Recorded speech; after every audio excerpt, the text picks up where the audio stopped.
திருவள்ளுவரின் வழியில் வாழ்ந்து வாழ்வின் உன்னத நிலையினை அடைய திருக்குறளோடு நாம் என்னும் இந்த நிகழ்விலே இணைந்திருக்கின்ற உங்கள் அனைவருக்கும் முதற்கண் வணக்கம்.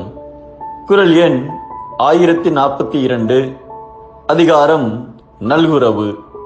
ராமச்சந்திர கவிராயர் என்ற புலவர் தொண்டை மண்டலத்தில் ராசநல்லூர் என்னும் ஊரில் பிறந்து சென்னையில் வசித்தவர்.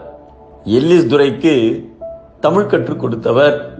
சதபங்கி நவபங்கி எனப்படும் சித்திர கவிகள் பாடுவதில் வல்லவர். ஒரு சமயம் புலவர் வறுமையில் வாடினார். அந்த வறுமை நிலையிலும் புலவரின் கவித்துவம் மேலோங்கி நின்றது.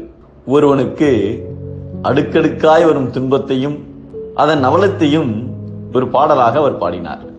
ஆவீன மழை புலிய இல்லம் வீழ அகத்தடியார் மெய்நோக அடிமை சாக மாவீரம் போகுதென்று விதை கொண்டோட வழியிலே கடன்காரன் மறித்து கொள்ள சாவோலை கொண்டொருவன் எதிரே தோன்ற தள்ளொன்னா விருந்து வர சர்ப்பம் தீண்ட கோவேந்தர் உழுதுண்ட கடமை கேட்க குருக்கள் வந்து தச்சனைதான் கொடு என்றாரே என்று பாடினார்.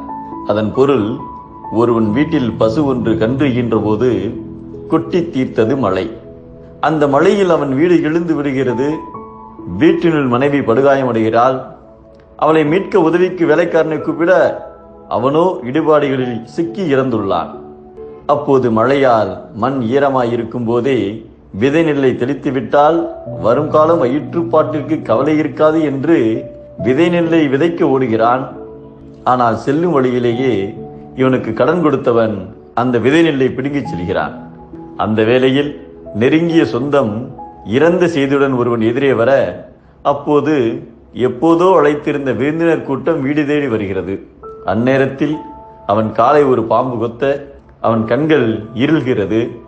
அப்போது அவனிடம் வரி வசூல் செய்ய மன்னரின் நாட்கள் வர கோயில் குருக்கள் அவன் தர வேண்டிய தட்சணை பாக்கியும் கேட்க கண்மூடுகிறான். அவன் வறுமை என்னும் ஒரு பாவி ஒருவனை பற்றி கொண்டால் அவனுக்கு மறுமை இன்பமும் இம்மை இன்பமும் இல்லாதபடி செய்துவிடும் என்பதை இன்மை என ஒரு பாவி மறுமையும் இம்மையும் இன்றி வரும் என்கிறார் நம் தேவப்புலவர் திருவள்ளுவர்.